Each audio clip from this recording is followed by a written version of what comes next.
Hey there, so this is a Homestead Planner template, and you are seeing me go through the sheet and showing you how it works. This is available in Google Sheets and Excel, and so this version is particularly Google Sheets. So this tab is the Homestead Journal tab. So this is where you want to journal what you've done today, what you've noticed, things that you want to accomplish, and your to-do list. So all you're doing is clicking in the cell and you are typing notes in there. This is the planting schedule tab. So there is drop down boxes. You can click the drop down box and choose your season or the month that you're going to plant in. And this tab is particularly used for jotting down the tasks that's important during that month and season, what you need to plant, and any notes that you need to remember for that season. If you want to change any of the colors, there is a fill button that you can push at the top to change the colors. If you don't like the pink, you can change it to different colors. This is your daily schedule tab. So this is where you can track what you're doing that day, who's in charge of those tasks that day, what time, and how often you do it. This is your homestead calendar, and this will track, it's similar to the planting schedule, but this is tracking things that need to be done weekly and monthly for at the homestead. So you will track this during the season and the month as well. This is your crop rotation tracker. So this is where you will really, it's important to just make sure that you're not planting the same crops in the same location over and over again. It's bad for the crops. So this is so that you can keep track of which crop you're planting, what season it was, when did you harvest it, where it was located, and then what you're going to plant on the next time. This will also keep track of the total number of crops you've planted and the total number of crops you have according to the type. So you can see the percentages in the chart above. This is your canning inventory tracker. And so if you love to do canning as much as I do, this is really important to just keep track of what you have, the date you made it, the size, the expiration date, and then where you've located it in the house or in your farm. And this one is your to-do list. So this is a great sheet for you to use. You can just check things off as you got them done. The pie charts will work, and once you have things completed, the pie charts will show you things that you've done and not done.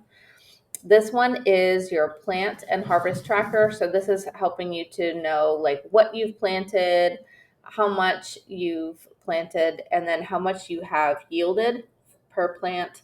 And then also how much it costs you to grow the product, and then also how much you are going to sell it for. This is a really great thing to have. The next one is your farmers market tracker. So this will help you to keep up with if you're going to sell at farmers markets. This will help you to keep track of the location, the fees, if you've signed up yet, if you've paid, and then different details such as like what time you have to be there to set up, what time is the market going to be open until, any notes that are important.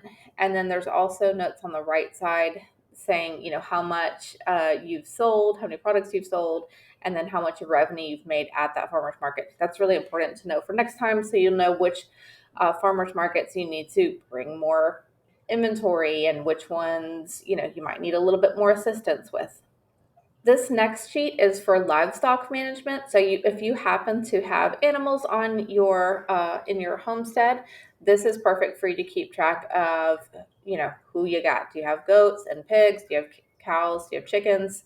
Who is able to have babies? Who is vaccinated? What date they were dewormed? What their weight is?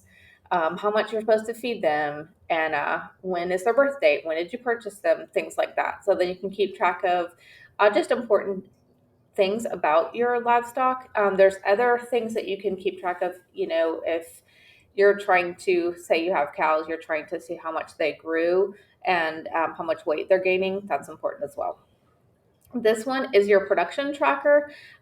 This is important to keep track of, what animals you have, what breed they are, and then, how much each chicken or pig or whatever animal you have, how much are they producing for you? How much milk are they getting? Are they, if it's sheep, how much wool are you getting from each one? This one is your egg incubation tracker. This is good so that you can keep track of which eggs are doing well and what date they were laid, how long it took to hatch, and if they're hatched, if they were duds, and the conditions as well. This sheet and the next one are your income and expense tracker.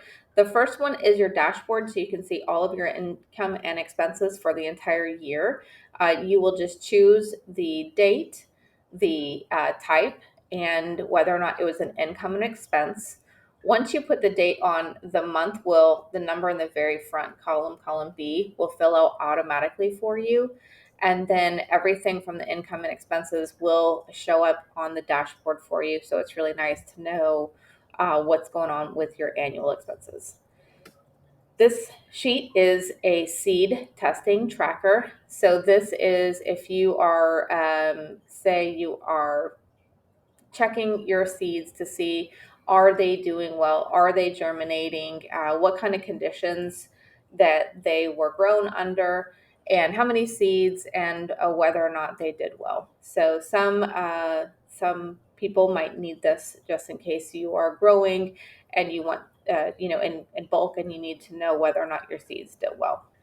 This sheet's important. This is your seed inventory tracker. This, especially if you love to collect seeds like I do, it's good for you to track what seeds you have and different information about each seed, how many days it takes to mature, what the sun qualifications are, how many seed packets do you have? Do you have them in packets or ounces?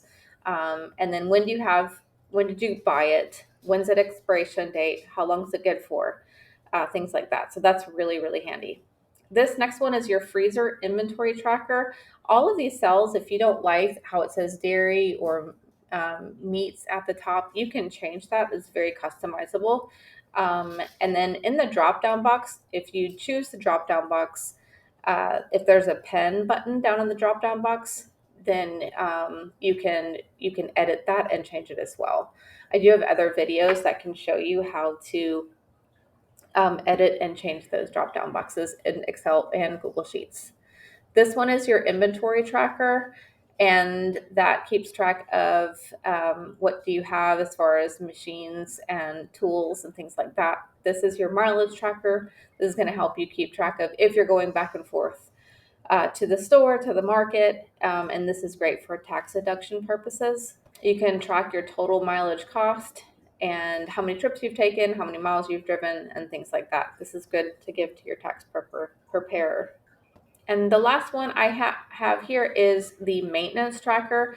This is good for you to track. So say you've got heavy equipment or machines, for you to track your maintenance as well for each of those. Thanks so much. If you have any questions, feel free to reach out. I'm at savvyandthriving.com. This sheet is available